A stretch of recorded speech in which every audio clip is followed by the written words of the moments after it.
Hinduism is the oldest world religion on the planet, with sights and smells and statues that electrify the senses. It is a religion that centers on the soul's union with the divine. But with no founder, with no one religious book, with no religious call to prayer, or no certain ritual that everyone has to observe, it can leave outsiders kind of confused, wondering exactly how people with such diverse beliefs can be unified as one. Welcome to our series, A Hitchhiker's Guide to World Religions, where we explore and briefly describe all the major religions of the world. I will be your guide, Derek Cooper.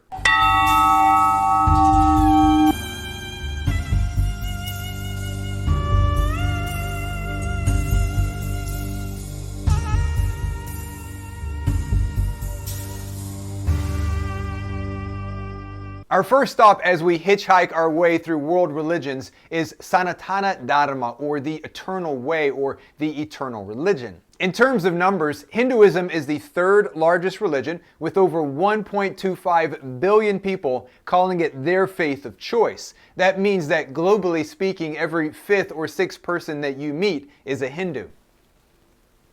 Wait, does that mean my little brother Timmy is a Hindu?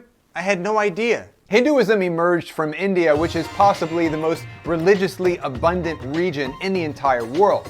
And as we'll learn in other videos, Hinduism is the mother of many other world religions, including Buddhism, Jainism, and Sikhism.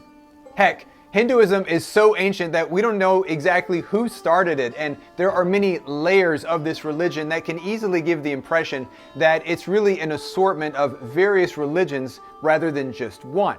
Which is why you'll see that statistic that says that there are 330 million gods and goddesses. And you monotheists out there can't even manage to consistently pray to one god. But in general, there are four major layers or periods or civilizations within Hinduism. The first is the Indus civilization, which gave us the Vedas and the oldest priestly rituals. Second, the Vedic period, which gave us the caste system. Third, the wisdom or philosophical tradition, which gave us the Upanishads, focusing on concepts like karma and reincarnation. And finally, the devotional or bhakti Hinduism layer, which is the religion of the people. Today, the most common form of Hinduism is this devotional layer. It's perhaps best encapsulated by a famous phrase coming from the BHAGAVAD GITA, which is a beloved religious text that people like Gandhi carried around in their pockets and read from devotionally. Speaking to a warrior named Arjun, Lord Krishna, who is an avatar or a manifestation of the supreme god Vishnu, says the following: "Whoever desires to worship whatever deity using whatever name, form, and method with faith, I will make their faith steady in that very deity."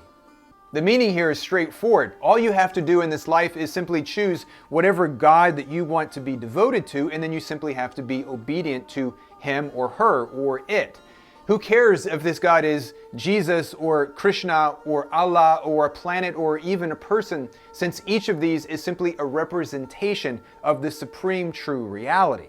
Wait, you mean you're an atheist and you're a devotee of Vishnu and you worship a human guru and you're all cool with that, right? Now, the majority of Hindus practice this kind of devotional Hinduism, and in general there are four denominations falling within this rubric.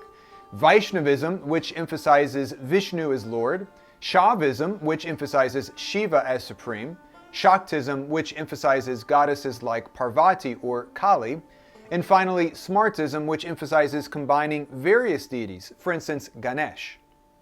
Hindus believe that the universe undergoes endless cycles of creation, preservation, and destruction. And they also believe in karma, which is the law of cause and effect, by which each individual creates his or her own destiny through thoughts, words, and actions. The goal of Hinduism is to achieve liberation or moksha from this endless cycle of rebirth, life, and death. Hindus believe that truth may be found everywhere and anywhere, which is one reason why it's not a missionary religion, such as Christianity or Islam. The Holy Bible says you have to be born again. But I have been born again, and again, and again, and again. And speaking of those religions, Hinduism doesn't necessarily have a specific day of the week, such as Sunday for Christians or Friday for Muslims, where they are expected to join the community for worship.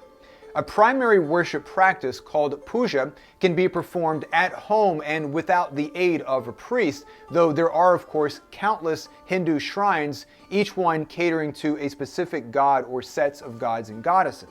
When at a shrine or a temple, Hindus make an offering to one or several gods. They can ask for prayer, they can say thanks to a prayer that's been answered, or they can simply gaze at a statue which is called a murti, and that murti has the very essence of a particular god that's indwelling that statue.